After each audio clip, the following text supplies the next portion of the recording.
Okay, so now I don't think many of you guys know, but I am a huge Dragon Ball fan. I have most of the Dragon Ball Z seasons. I do not have season 2 or 8. I don't even remember watching season 8 at all. I watched season 2 a while back, but that's not the point. I'm here to do my first review, and that review here is going to be the Dragon Ball Super God of Destruction Beerus Saga, episodes 1 through 5. Dragon Ball Super finally premiered in America, almost 2-3 months ago. Right, no, over 2 months ago now, back in January. And so far there's been 10 episodes. But these reviews, I'm going to be doing 5 episodes per series. It depends how many episodes there are. But I'm going to be doing 5 episodes 1 through 5 today, 6 through 10 next week, and then we just have to wait until all the others premiere. I'll do episodes 11 through 14. But we're going to be starting this review off with the first episode of Dragon Ball Super, a peacetime reward. Who will get the 100 million Zenny? Now, this is 6 months after the defeat of Kid Buu. So that's interesting. It's like, it's basically where Dragon Ball Z was, ended, but 6 months later instead of 10 years, so that's actually kind of cool. I'm really liking this setting. It's based on the God of Destruction and Revival of F movies, but with more details in it. So that's actually really cool. Since the time has passed and there's no more deadly fighters or bad guys for the Z fighters to fight, Chi-Chi makes Goku have a job. Since the Ox King has been running low on money, apparently. So he's a Raditz farmer. Now what's hilarious is this is actually part of the short film Son Goku and His Friends Return. He's a Raditz farmer. They actually mentioned that in that show. But Goku really wants to train, like always. And then it cuts to a planet in space where it shows the God of Destruction Beerus destroying half of a planet. Yeah, that's kind of weird, but hey, I'm not complaining about this because it's already awesome. We then go back to Earth, and we see Mr. Satan trying to say how he saved the universe, and during it, Majin Buu came in saying he's hungry. Since nobody remembers Buu at the time, they don't know who he is, so they think he says that he's his pupil, but they think he's stronger than Mr. Satan. Buu is about to explode in waves, but he calms down. And he looks at Mr. Satan angry as he leaves the room. Then Mr. Satan leaves the room to try and get Buu to calm down. It's just hilarious what goes on there. I really like the relationship between the two. Then the main focus goes to Trunks and Goten trying to get water. And I'm just saying this right now. They dropped the ball hard with Goten and Trunks in this show. I'm for crying out loud. Trunks is way taller than Goten. That makes no sense. They should be around the same size, considering in Dragon Ball Z they were around the same size. I mean, how did Trunks get almost a head taller than Goten? Anyway, they try and get it. And once they get the water, they run into a snake. And not just a small snake, a giant snake. Like, what would be? Like that eel from Super Mario 64. I know it's a stupid thing, but that eel is huge. It's similar to that, but it's, a snake. They try and protect the water, and in the end, they keep the spring water safe from the giant snake. Oh no, it's more like, he's more like Princess Snake, I guess you can say. So I've actually thought of that first. It then goes back to Gohan and Vidal's house, where Goten and Trunks give her the water. And she says that she loves the gift, because it was Goten's wedding gift to her. It then cuts back to Goten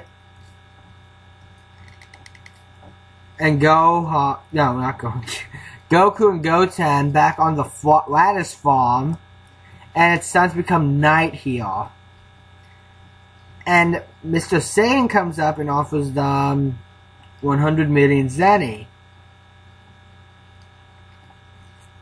And, well, you know what happens. The Goku doesn't even want to say it. Now, the problem I want to say here, Goku says he doesn't watch TV. He watched TV in Dragon Ball. I have no idea what happened there.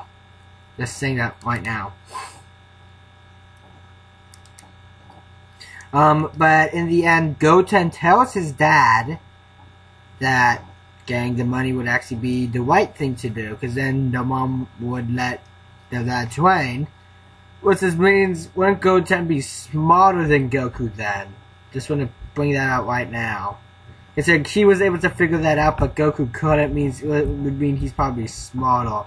But then again, I guess TC did tutor him more than Goku, considering if they didn't get married until they were like nearly adults.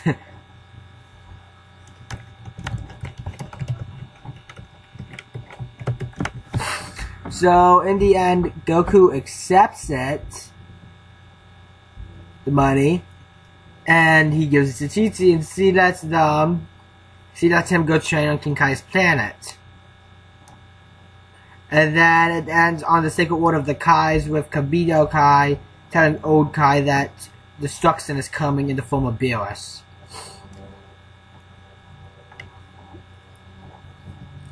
So I would say that this isn't nearly one of the greatest episodes of Dragon Ball in the series between Dragon Ball Z, Dragon Ball GT, and this. But it's actually a good show to start off the series. Like, it gives you updates on pretty much most of the characters and how they're going, which is nice.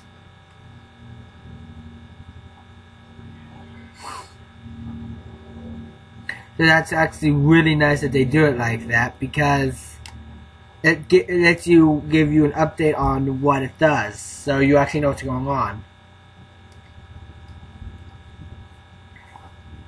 Okay, so the next episode is to the Promised Resort. Vegeta takes a family trip. The second episode in the series. No. It starts on King Kai's planet with him driving, and Goku appears suddenly, and then King Kai Pony, they just dropped King Kai's character here. He's not even important by this point in the series. Heck, he wasn't even important after the Frieza saga. After that, he wasn't even a main character anymore. But he's not happy that Goku decides to train on his planet. Then it cuts all the way to Bulma, Trunks, and Vegeta taking a family vacation. And it's apparently their first family vacation, which just makes it more funny. When Bulma asks why Vegeta is on here, it cuts back to the promise he made Trunks in the Buu saga. So I actually like how they're actually using stuff from Dragon Ball Z to back stuff up here, because it's actually still using point plots from Z to move the story forward. I guess this is how Bulma's family is after Buu. Last episode focused more on Goku's.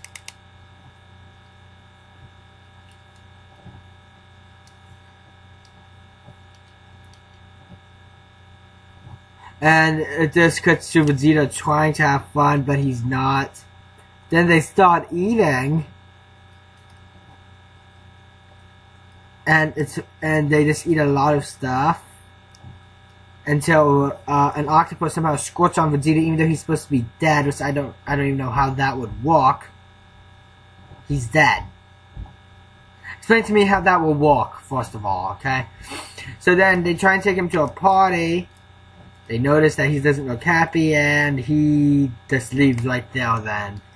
And promises he'll get stronger than Goku, and that ends the plot of that episode right away. But they bring that on for a few minutes. This episode's probably going to be a bit shorter than that because there's not that much stuff. Vegeta actually does promise he will surpass Goku one day, so even though he's accepted that Goku is stronger than him, he will pass him one day, so he's still not giving up on that. But hey, he's the reason probably why Goku's the reason why he's getting stronger.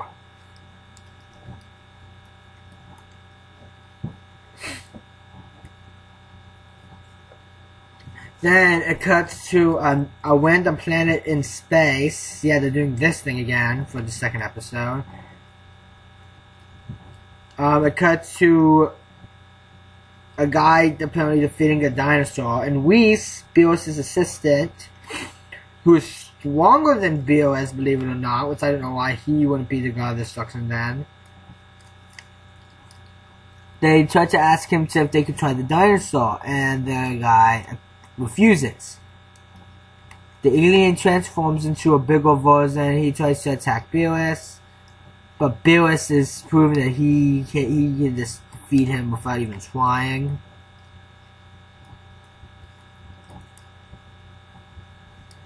He destroys the planet then, and then Beerus tells Whis his dream, and he wants to know more about the Super Saiyan God as it ends. Now here's something I would like to talk about. The intro is actually funny. The song is really nice. I have a problem with the end credits, so it's just like 10 seconds. That just ruins it. I barely even understand the song that's in it.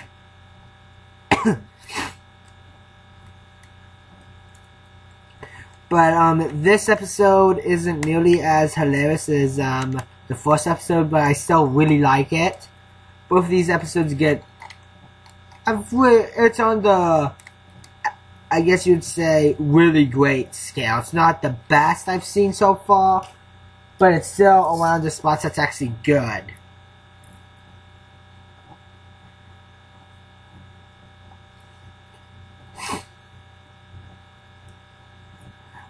So that's the end of episode 2. Then we have Where Does the Dream Pick Up? Find the Super Saiyan God, episode 3. Yeah, this is basically filler, apparently. I mean, they could have just had this song off right here, or after this. But I guess they want to introduce Beerus' character a bit more. Yeah, give me a second, I actually need to see something. Oh, okay.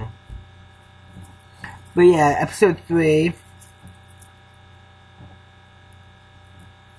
Beerus and Whis are heading back home, which I don't know why. He's the god of destruction, destroy almost every planet you can.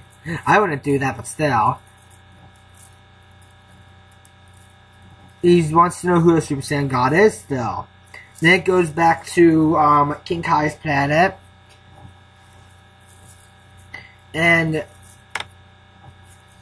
actually no, it goes to the Sacred Order of the Kais, sorry. Talking too much here. The old Kai explains the woes of gods of creation to Kibito Kai, and to balance that, they needed gods of destruction. Like Beerus. There must be some reason for the planet's destruction, but there's no reason, because it's just at Beerus' will. Apparently Beerus, like Goku, really seems to enjoy battle. And nobody except gods can sense other gods' Kai. So basically, you don't know how strong Beerus is. Nobody knows unless they are also gods, so only Whis and Beerus can tell each other's power levels at the moment. Everybody knows what's gonna happen. There's no spoilers, because come on, unless you should watch the main series before we even talk about this. I'm being serious. This is just a review for me, but I still said at the video beginning that there were spoilers. Dang. I can't restart this now. I've been doing this for half an hour now. I'm not quitting now. No, 1/4 of an hour.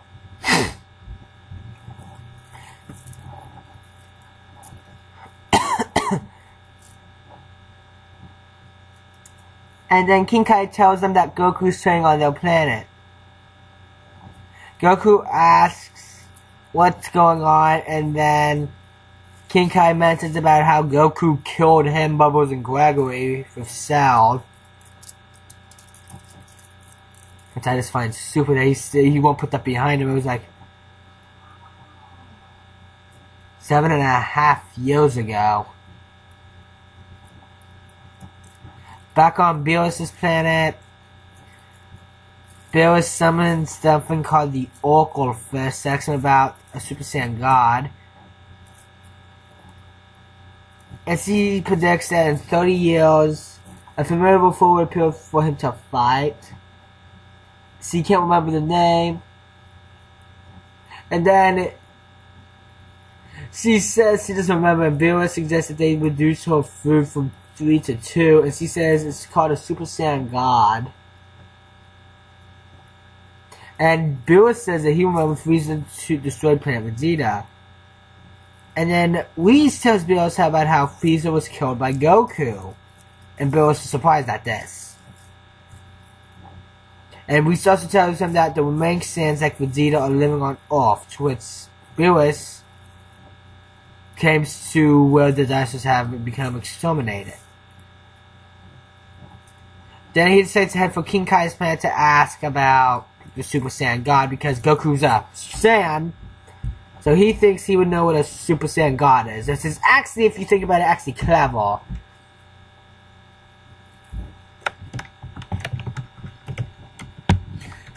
Like, if I was Beerus, I would probably do that.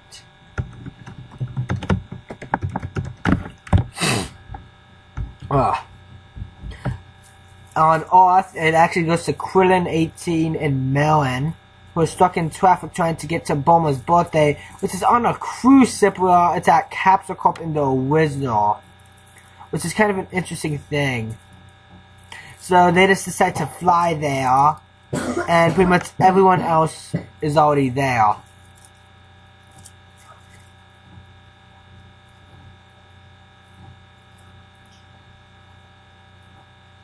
She was waiting for Goku and Vegeta to come, but when she heard that they were both training, she's so angry that she leaves without them. And on King Kai's planet, King Kai worries that Beerus comes because Goku drops his training weights. And Goku remembered it was Bulma's birthday. And that makes Goku nervous that he's going to be extremely upset with him when he does go, when he sees her again. Back at Beerus's and Whis' home planet, Whis is packing lunches for them, which I don't get. If you could have super speed, you would be there in like 5 seconds. And on the second world of Kai's, the old Kai feels about Beerus meeting Goku, because he knows how Goku's stupid. He might mess it up and make Beerus destroy Earth. And that's where the episode actually ends off. So we're already 3 out of 5 episodes done. Yeah, my throat is killing me now. I don't want to do a review again.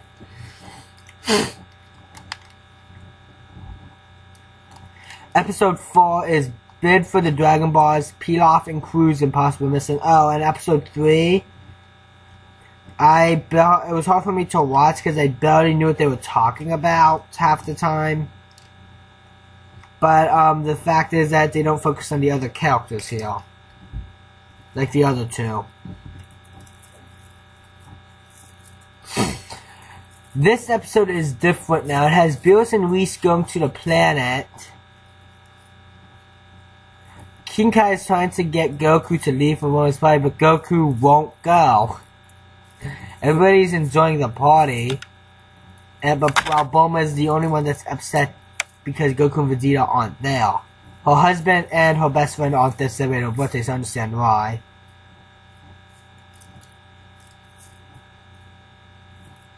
And she gets even more upset when Quinn asks about her AIDS. Which is something you do not ask a woman, which I don't listen how he's even married then, if he's like that. Hey, there's gonna be a bingo game later, and where the prizes are, that's where Goten and Trunks are. It was only a matter of time until that side plot happens, that they break into a place. But it's revealed that the grand prize are the Dragon Balls, which I don't understand how they don't open up, considering that they are all right by each other, but probably because they're in a small space. Goten says that he really likes all these prizes. And then it cuts to a small deserted island. Where Apple Pilaf is fishing while Shunmai are digging for buried treasure. Apparently they are kids now. I believe it was just before Dragon Ball Z. My question is, how the heck did they become kids?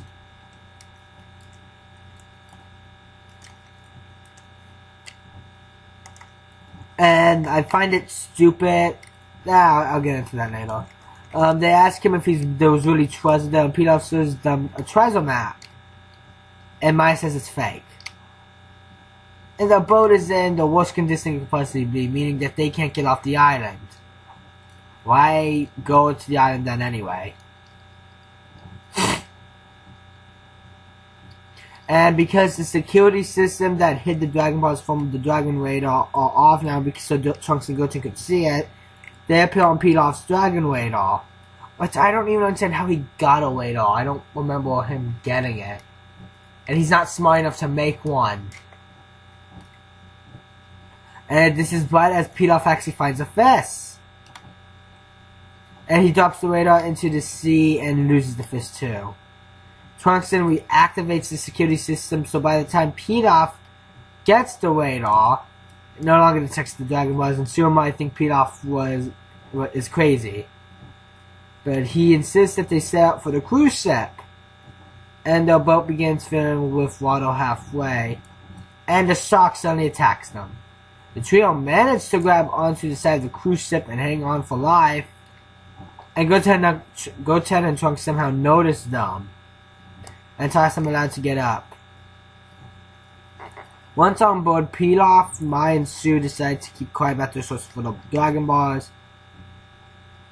And he turns down an offer for food, even though all three of them are really hungry. And then he actually finally agrees to eat, which was the smart thing to do, which is assuming he didn't want to eat. And then cuts to Capsule Corporation where Vegeta is training in the gravity chamber. And at 150 times Earth's gravity, he's moving at that fast. But it goes back to normal, and Bulma is calling Vegeta to let him know to come to the party, and she yells at him to come. Back on King Kai's planet. Yeah. Back here again. He's trying to repair his damaged house that Goku made, but Goku's training really hard on the planet.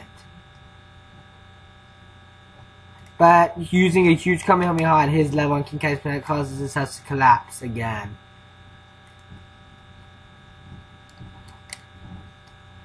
And Goku says with him getting stronger is why he doesn't want Goku meeting Beerus. And Goku asks who it is, and that's when King Kai realizes he just told Goku who Beerus was. He told him Beerus. He just had no choice but to tell Goku who he was. He told him he's the god of destruction to maintain balance in the universe. He destroys whatever annoys him, and he hides Goku in his house. So Beerus doesn't meet him, but it's already too late as they were already on the planet. Beerus and Whis were already on the planet.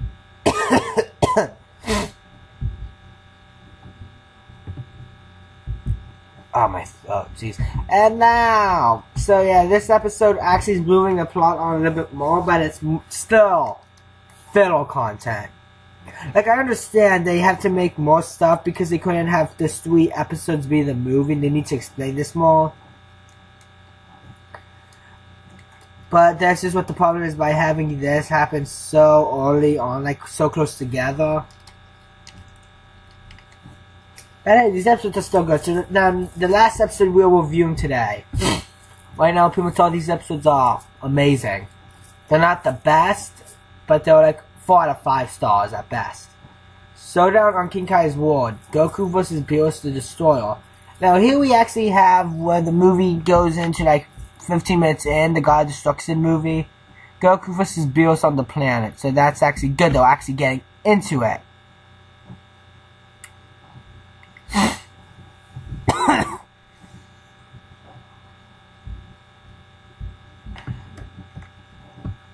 It has Beerus finally arriving on King Kai's planet, and he starts socializing with King Kai as Goku's hiding behind the house.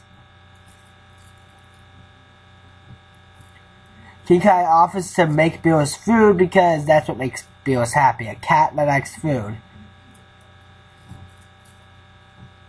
And he says if the food's as bad as it was last time, he's gonna make his planet smaller, which means King Kai's planet was a lot bigger, which is interesting. Goku then reveals himself to Beerus, and Beerus asks what a Super Saiyan God is. No one knows what it is. He's confused on how Goku could have beaten Frieza, since Goku isn't as high, power level isn't as high as Frieza's. But then he remembers that, well, Goku can become Super Saiyan. And he decides to go to Earth to ask Vegeta about Super Saiyan God, saying that if he is in a good mood, he won't destroy it. So that means if Beerus is in a good mood when he goes to Earth, he won't destroy it. Yeah, that seems really messed up, if you ask me. But hey, he's the God of Destruction, so I'm not going to complain. Goku wonders if Beerus is as strong as he claims he is, and he challenges Beerus to a fight. King Kai doesn't want the fight to happen, but Beerus is interested anyway, as he has never heard such a thing before, even though he has lived for 100 and millions of years. Goku becomes a Super Saiyan, and he confidently asks Beerus if he should power down because he doesn't want to hurt a god. Which is actually a good thing to do. He doesn't want to destroy a god in his universe. He knows how important gods are, so that's a good thing. Goku tries to punch him, and Beerus dodges all of it. And Beerus admits that Goku could have beaten Frieza, but he was super expecting Goku to be really strong. Goku goes Super Saiyan 2, and Beerus still dodges off his attacks. And he keeps on fighting, and then he just finally decides to Super Saiyan 3. He's impressed by the power. It's maybe the fight would be worth his time. And he says he will attack after he sees Goku's power. He blocks Goku's worst attack, and he's completely unaffected by an attack. And a Kamehameha at Super Saiyan 3 level has a similar result.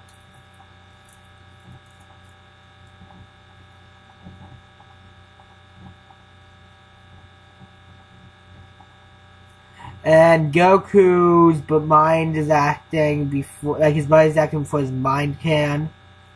And he tries to do the same moves, but Beerus still dodges it. He then flicks Goku in the head that sends him flying. And he then appears behind Goku and sort of taps him hard, and that makes Goku fall into the ground, ending the fight. Whis and Beerus decide to go to Earth to see Vegeta. And he actually arrives at Bulma's cruise ship. So he begins to talk to him, but then once he leaves, he's contacted by King Kai, who tells him about Beerus. Back on King Kai's when Goku wakes up, still excited by the idea of someone that powerful existing. And he wonders if he can really become a god by training. And King Kai tells him about his talk with Vegeta, And Goku hopes he can handle it. So this whole 20-minute episode is actually thus pretty much Goku versus BOS, believe it or not.